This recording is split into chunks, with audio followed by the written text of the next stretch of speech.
Alors bonjour à tous, bienvenue dans cette nouvelle interview d'Enquête et Débat. Aujourd'hui je reçois Michel Bauger. Bonjour. Bonjour. Alors je vais présenter Michel Bauger qui a accepté notre invitation et je passerai aux questions que je lui ai préparées. Alors Michel Bauger, vous êtes président de Consomacteurs Associés. Absolument.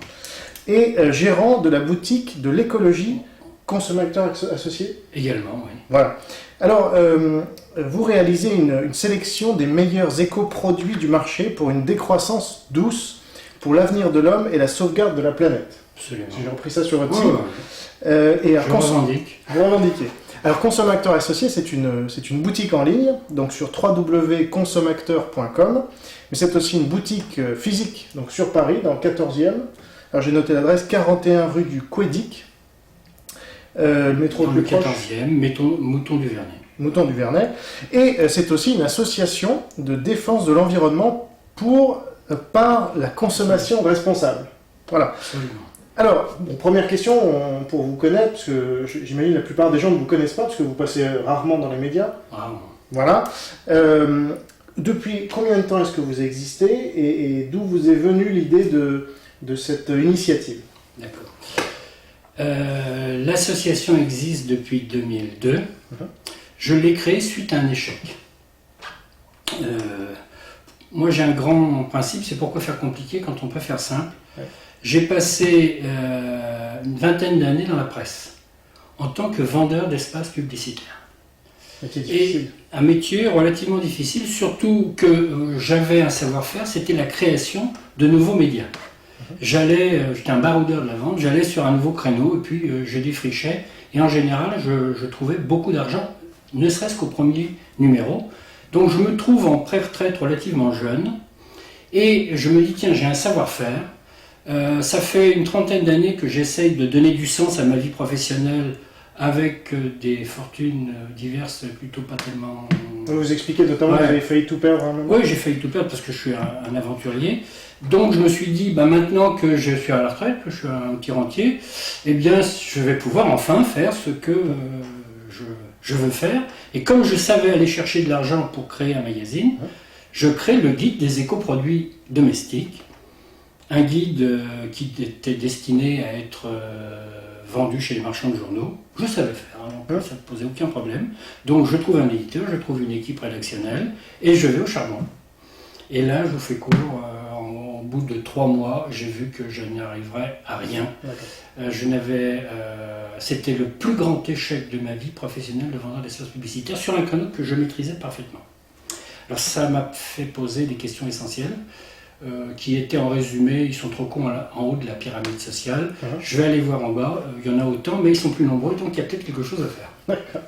C'était du bon sens, là encore, en action. Et donc j'ai créé cette association, les Consomacteurs Associés. J'ai eu presque jusqu'à 600 adhérents.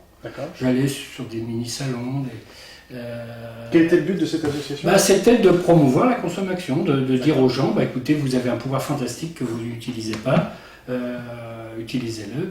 Et puis je me suis aperçu que ça me coûtait de l'argent. On me disait, que tu sois en retraite, que tu ne gagnes pas d'argent, mais que ça t'en coûte. Puis j'ai eu un flash, je me suis dit, pourquoi la promouvoir? Faisons-la. Donc j'ai commencé à mettre quelques petits écoproduits dans mon bureau, qui était un bureau boutique à l'époque. On a commencé avec une dizaine de produits. Ça a marché. On a déménagé 4 fois, toujours dans le même quartier où j'habite. Et puis, on est arrivé à une entreprise où j'ai eu jusqu'à 4 salariés. Vous faites combien de chiffre d'affaires, par exemple? On fait aux alentours de 30 000 euros de chiffre d'affaires actuellement. On a baissé pour des raisons. Par an ou... Par mois. Par mois, d'accord. Donc ça fait 400 000 euros à peu près? Un peu moins. Un peu moins. D'accord. Donc c'est une affaire... C'est une affaire qui tourne, qui est rentable. Et qui est rentable, ce qui est... Enfin, je vais vous dire, elle est rentable parce que je ne me salarie pas. Ah oui. Moi, je ne me salarie pas. Je suis à la retraite et je ne peux pas me salarier. Ma femme se salarie à mi-temps, un petit mi-temps, et je paye des employés. Mon loyer. Ah, vous payez des employés quand même? Ah oui, quand même. Voilà. Est-ce que vous êtes sur un créneau porteur, comme on dit Je suis sur un créneau porteur, oui et non, parce que je ne touche pas à l'alimentaire. Je touche donc au durable. je vous donne un exemple, on boit de l'eau filtrée. Oui. Quand vous avez vendu un filtre à eau, vous n'en vendez pas à un autre du jour au lendemain. Oui. Si vous vendez ne serait-ce qu'une carafe Brita qui fait la même chose, ben vous vendez quand même des fils périodiquement. Oui. Donc nous, on est sur un concept de produit intelligent, durable, ce qui fait qu'il faut que l'on trouve continuellement des nouveaux produits. Il faut qu'on trouve continuellement une nouvelle clientèle.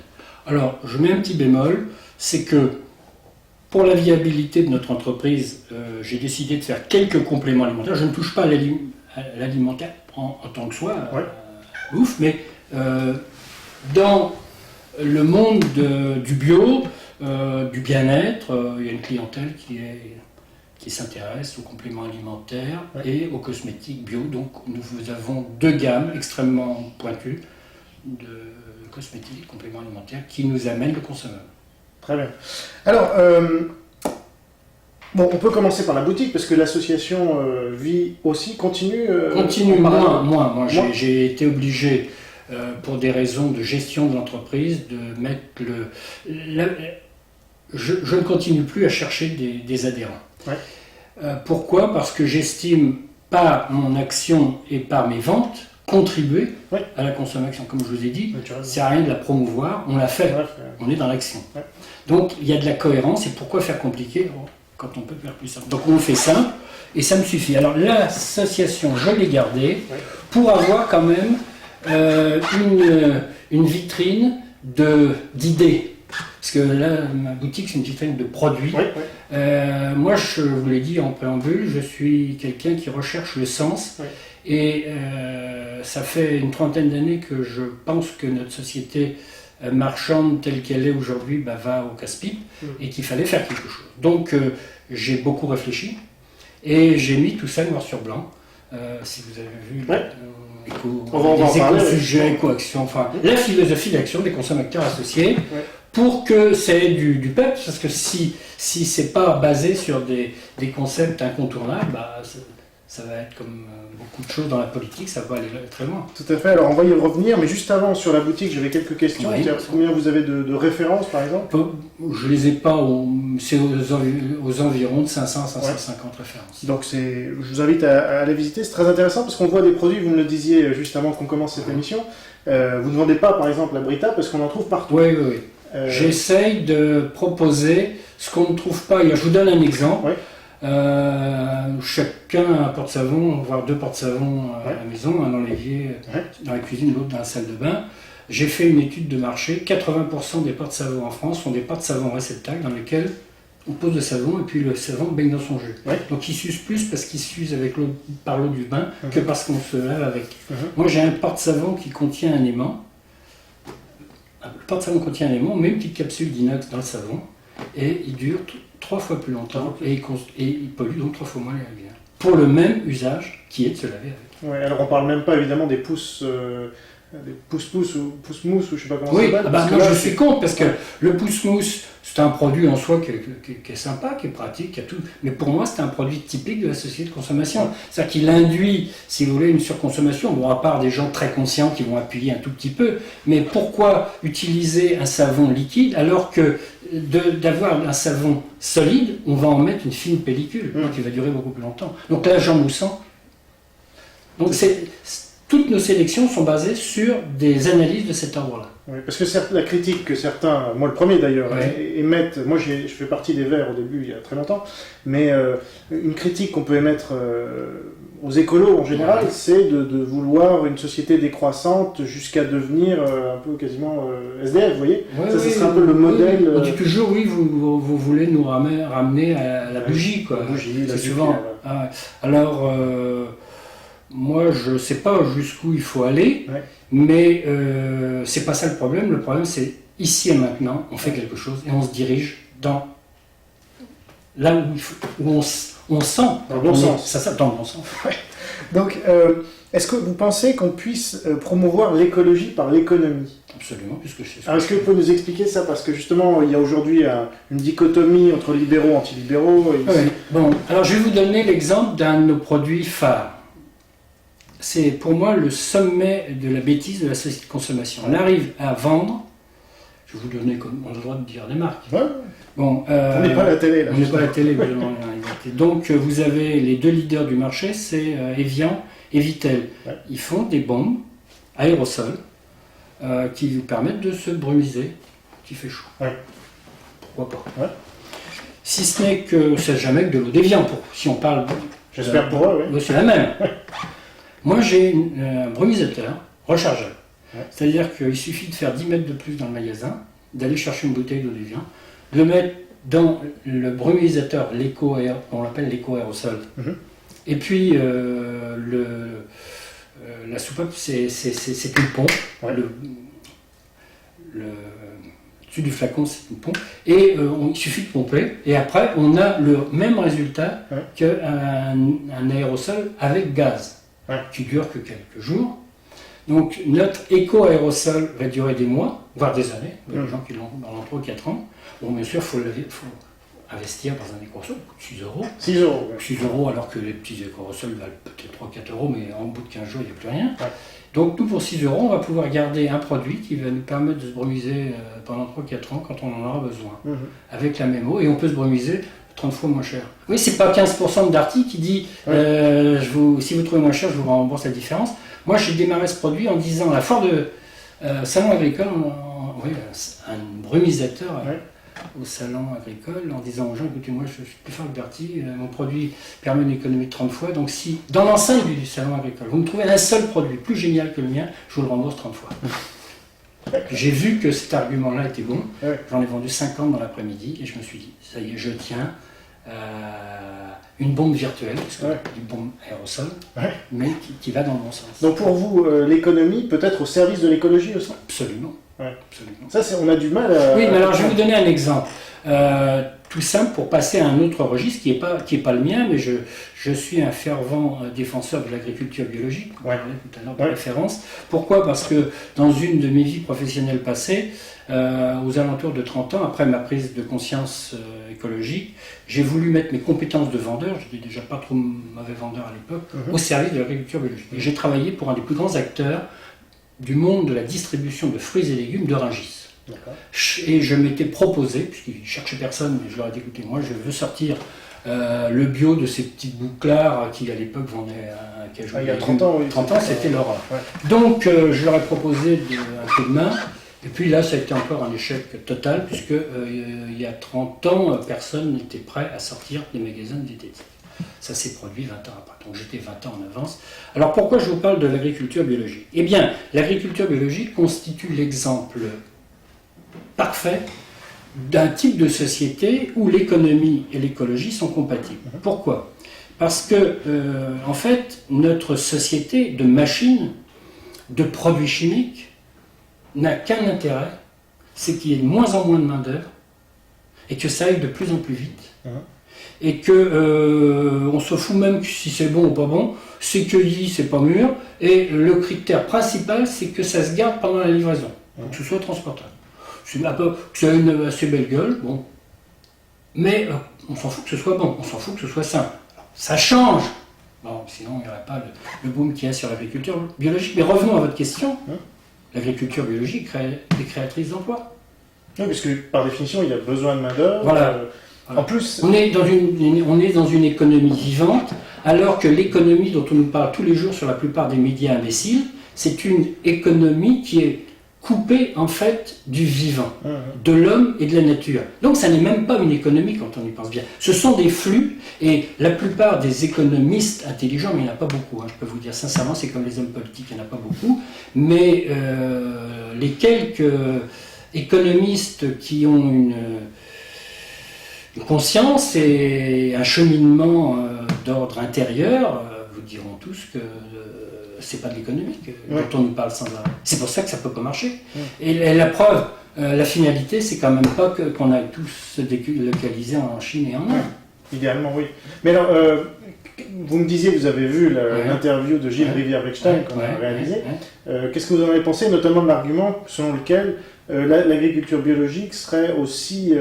Oui, mais ça c'est spécieux. C'est un monsieur qui dit ça depuis 15 ans, il faut qu'il nous le démontre. Il y a des tas de gens qui, dans le domaine de l'agriculture biologique, voudraient montrer le contraire. Donc moi, je ne veux pas faire querelle d'espère. Peut-être que dans certains cas, il a raison, parce que je ne veux pas croire qu'il y ait des gentils d'un côté puis des rigolos de l'autre, des méchants de l'autre, non. Mais c'est une question de tendance. Vous pensez qu'il faut plutôt aller vers l'agriculture biologique? Je veux dire, qu'est-ce qu'on veut? On veut une société du vivant ou une société mortifère comme la nôtre, de fonds de pension et de 15% de fonds de pension qui vont sauter d'une société à l'autre parce qu'on les donne ou on les donne pas, et qui vont mettre sur le carreau des millions de gens, ce qui se produit en Occident. On avait des traditions textiles, on n'a plus de textile en France, une tradition sidérurgique, on vient de fermer le dernier au fourneau il y a 2 jours. Bon, on va, c'est pas pensable. Alors qu'est-ce qu'on nous propose? D'être un vaste Zoland des camemberts? On va être quoi entre Disneyland et Astérix? Alors, moi je ne vais pas engager un débat avec vous parce que c'est pas mon rôle. Non. Mais justement, est-ce que vous êtes sur Enquête et Débat, donc est-ce que vous seriez partant pour un débat avec Monsieur Ringer-Eckstein? Absolument. Ouais. Moi j'ai proposé et puis on va filmer ça. Je pense qu'il y aura de l'animation. vu comment vous êtes parti. Alors, donc je cite, votre association a pour but de participer à la mutation de notre civilisation matérialiste quantitative du toujours plus en civilisation spiritualiste qualitative du mieux-être, seul espoir pour que l'humanité conserve un avenir. C'est un peu ce que vous disiez là, est-ce que vous pouvez le développer? Alors je vais peut-être pas le développer, mais vous le dire sous un autre angle, qui est toujours l'angle du vivant. Une civilisation, une société, c'est un organisme vivant. Vous êtes d'accord? Jusque-là, oui.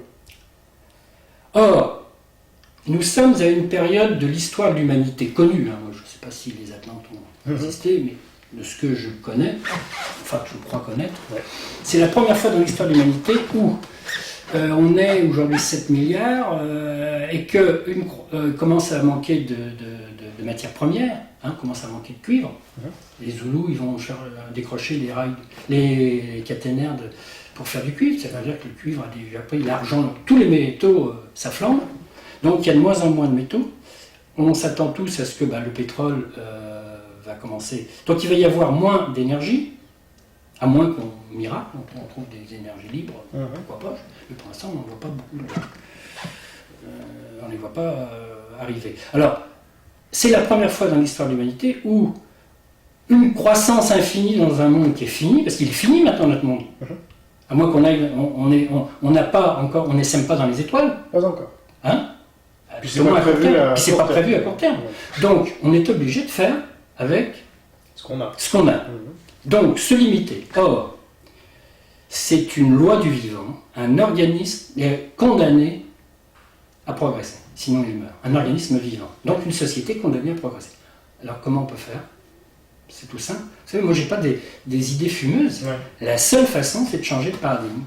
C'est-à-dire que, comme quantitativement, on ne peut pas, mais qu'on n'est pas uniquement des êtres quantitatifs, on est également des êtres d'esprit, de cœur, de spiritualité. Eh bien, passons de la civilisation du toujours plus avoir, quantitative limitée, à la société, du mieux-être, qui est illimitée par essence. Oui, moi ce qui m'intéresse dans cette démarche, c'est notamment que les États-Unis, la Chine et bien d'autres pays basent leur croissance et leur développement sur la quantité, justement. Et comme nous, ils font comme nous. Pour l'instant, mais l'histoire de l'Europe, du vieux continent, ça a toujours été la qualité. Ça, on l'a oublié, parce qu'aujourd'hui, on est basé sur un modèle américain, un modèle chinois, qui est devenu l'industrie du monde. Mais nous, finalement, que ce soit la gastronomie, si on regarde l'histoire... Mais on n'avait pas l'énergie.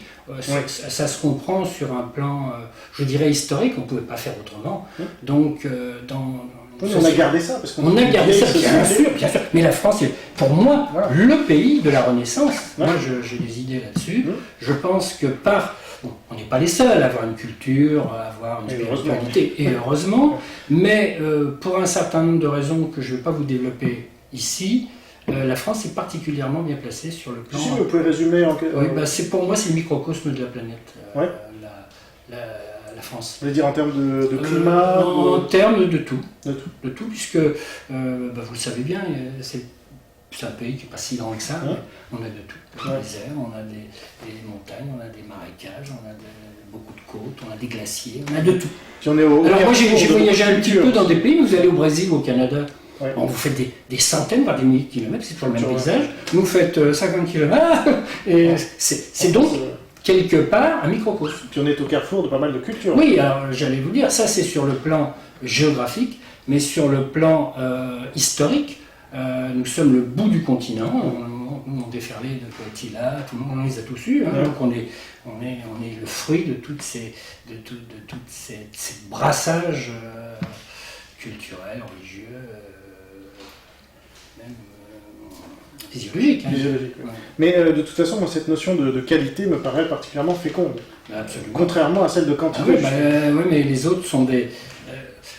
comment vous dire? La plupart des gens qui sont dans le business, j'ai été 40 ans, hein, j'étais vendeur, hein, donc je connais bien le système. Je vais être un peu grossier. Pas pas ma tasse de thé, mais dans toutes les écoles de commerce ou de marketing, qu'est-ce qu'on apprend aux gens? Qu'est-ce qu'on leur apprend? C'est de baiser le consommateur. C'est-à-dire à lui vendre des choses dont il n'a pas forcément besoin. Bah absolument. Attendez, parce que il y a bien longtemps qu'on a résolu nos besoins. Donc il faut créer des besoins. Ouais. Donc créer des envies. Et pour ça, il y a une logique imparable. C'est que pour que les gens achètent tout et n'importe quoi, il faut les abrutir. Il faut en faire, comme je l'ai dit dans le langage des oiseaux, il faut en faire des cons, des sots et des mateurs. J'essaye de transformer les meilleurs en consommateurs. Et en même temps, vous reconnaissez que par exemple un iPhone, personne n'aurait pu avoir ce besoin il y a 10 ans. Et des gens, moi le premier, en ont acheté parce que ça nous permet... Je ne dis pas que tout est mauvais. Loin de là. Et au contraire, c'est un bon exemple qui va dans le sens de la dématérialisation. Souvenez-vous des premiers téléviseurs dans les années 50, c'était une machine à laver. Les ordinateurs aussi. Les ordinateurs, tout se miniaturise, tout devient presque immatériel. Donc ça va dans le bon sens. Maintenant, le problème, à mon avis, n'est pas les robots, c'est l'homme. L'homme n'est pas à la hauteur de l'évolution technologique. Il se fait, là encore, baiser. Passez-moi les 60. Très bien. En tout cas, ce sont des idées qu'on n'entend pas souvent. Donc, alors qu'elles sont, c'est vraiment le bon sens. C'est que du bon sens, cher monsieur. Moi, je n'ai pas d'autre credo. Je ne suis pas une religion, je ne suis pas dans un parti. Alors justement, c'est le bon sens. Bon sens en action. Vous n'êtes pas une religion, mais... Je revendique, comme Pierre Lance, un certain spiritualisme athée. Voilà. Sauf que je n'ai pas besoin d'un Dieu pour me bien comporter. Oui, alors... J'estime que l'être humain est venu sur la Terre pour se bien comporter. Mais est-ce que votre religion, si on voulait chercher une faille dans votre raisonnement, est-ce que votre religion, finalement, ce ne serait pas la bonne consommation? Est-ce que vous pensez que par la bonne consommation, on peut changer le monde? La bonne consommation c'est un vecteur de changement, si vous voulez. C'est quelque chose de raisonnable. Vous voulez convertir tout le monde, non? Ben, forcément. Voilà. Parce que si on ne... Enfin, vous savez, moi, je cherche pas, je ne suis pas un gourou, je ne suis pas un maître à penser. J'essaye d'être... un exemple à se bien conduire.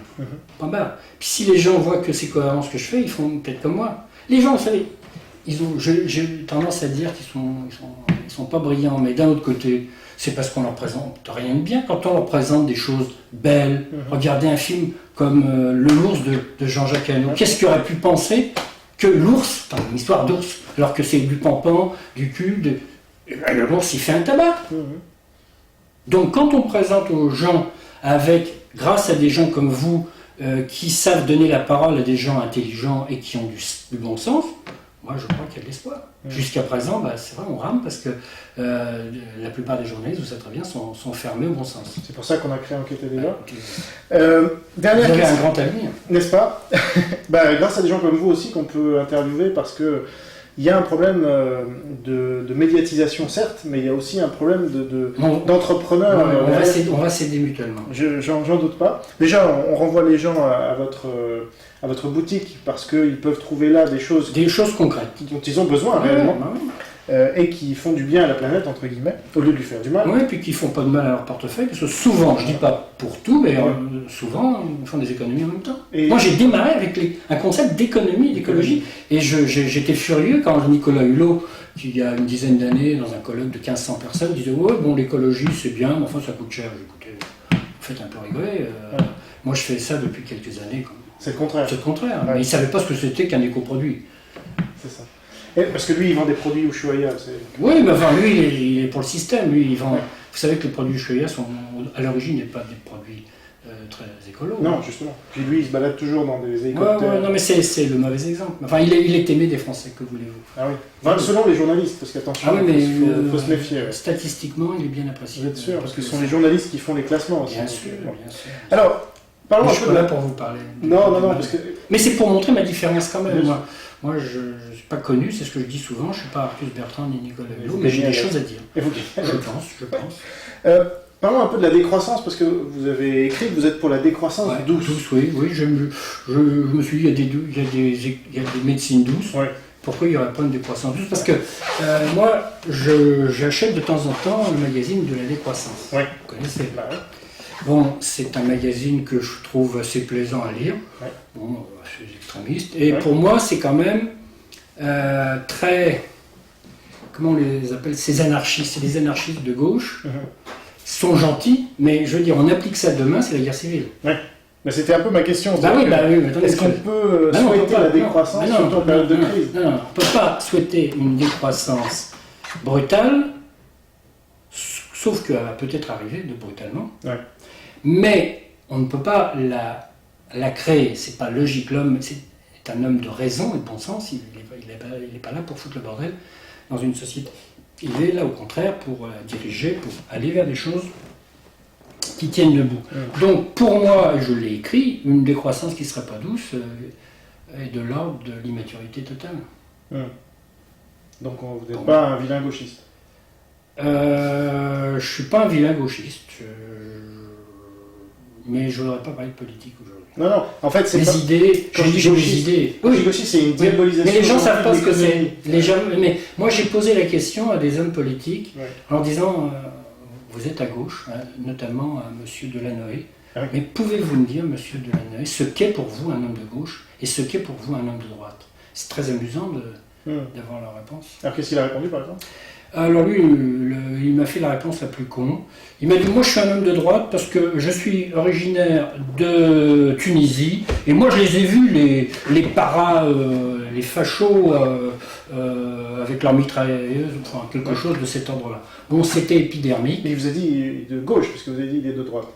Non, lui il est de gauche. Non, je disais, c'est quoi pour vous un homme de gauche et c'est quoi pour vous un homme de droite? Alors quand il m'a dit, moi je suis un homme de gauche, excusez-moi. Non, mais j'avais bien compris, mais c'était juste pour être sûr. Cochet m'a répondu aussi.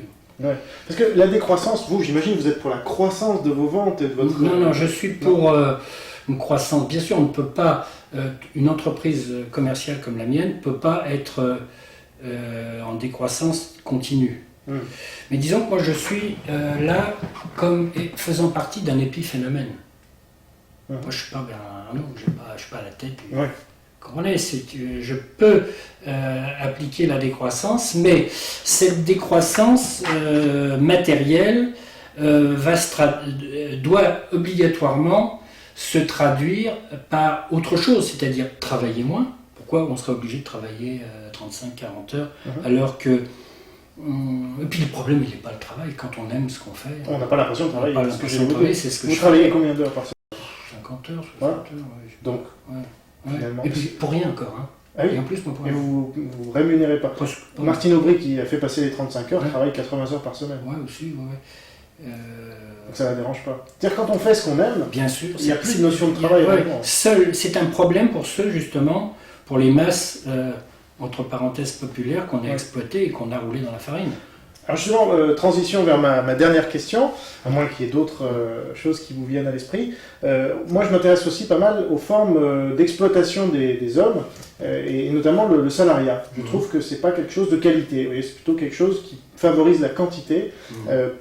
Certes, il y a un contrat, mais la personne qui signe un contrat se met sous la soumission automatique de son patron. Alors vous qui êtes patron, mais quand même tourné vers la qualité, comment est-ce que vous gérez ces contradictions? Moi, je la gère. Pour moi, c'est un micro-phénomène, donc j'essaye de trouver des employés qui partagent mes valeurs et j'essaye d'avoir des comportements, si vous voulez, éthiques et de respect, d'intelligence, des bons rapports, donc, où il n'y a pas de souci déjà de relation. Et puis, moi je pense que si on veut développer ça, parce que derrière votre question, il y a ça, qu'est-ce que vous voyez en développement pour une société nouvelle avec la décroissance. Et puis le salariat. Alors bon, moi je pense qu'il faudrait aller... Je crois que la structure a peu d'importance, que ce soit un patron ou une SCOP. J'aime bien les SCOP, les coopératives, mais en général ça marche pas. Et ça marche pas parce qu'il faut quand même un patron qui en est. Alors, je suis pas pour que tout le monde... je pense que tout le monde a le droit à la parole, mais surtout les gens aptes. Or, dans une société où on donne le même pouvoir à des inaptes et à des aptes, ça ne peut pas marcher. Ouais. C'est la limite de la démocratie, tout le monde a le même pouvoir. Et, alors, sur certains plans, c'est bien. Et sur d'autres... Alors, je voudrais rebondir quand même pour que vous compreniez bien ma pensée sur l'homme de gauche et l'homme de droite, parce que ça va plus loin et ça nous ramène au sujet. Pour moi, mais je vais vous dire, sincèrement, pour moi, les hommes de droite aujourd'hui se comportent exactement comme des hommes de gauche. C'est un peu comme l'inné et l'acquis, la droite et la gauche pour moi. Pour moi, un homme de droite, c'est celui qui croit que c'est d'abord l'homme qui fait la société. D'abord, il est bien évident que la société fait également l'homme. Et l'homme de gauche, et vous le voyez bien dans les discours des gens de gauche, des syndicalistes, de tous les actionnaires, des marxistes, c'est toujours la faute de la société. C'est toujours la faute de la société. Donc c'est pour eux, c'est la société qui surtout fait l'homme. Et il est bien évident que c'est les deux dans l'absolu, mais très honnêtement, je préfère la société faite par l'homme que celle où les hommes sont programmés par... Sinon on arrive au meilleur. Attention, vous allez être un vilain de droite alors maintenant. Mais vous faites passer l'homme. Moi je fais... Oui. Maintenant, c'est pas pour ça que je vais voter Sarkozy plus que... Parce que pour moi, je vous l'ai dit, c'est des gens qui ont trahi des valeurs, parce qu'ils ne sont pas porteurs de valeurs. Quand vous êtes lié à la finance internationale comme il l'est, on est loin des réalités concrètes. On est loin, premièrement, on est déjà dans une fiction, c'est plus de l'économie, c'est du pognon. L'économie, c'est de la finance, c'est des trucs tellement compliqués. C'est virtuel, là, pour le coup. C'est totalement virtuel, et je peux vous dire, c'est tellement compliqué que il y a plus personne qui comprend, hein, sincèrement. Alors, sauf quelques Alphonse Allais, des gens qui... Maurice Allais, peut-être. Maurice Allais, peut-être. Oui, excusez-moi, c'est un humoriste. Oui, exact. Écrivain, humoriste. Très bien. Mais écoutez, sur ce conseil de lecture donc, de Maurice Allais, qui nous a quittés il n'y a pas très longtemps, mais qui était un économiste français, le seul à avoir eu le prix Nobel de l'économie.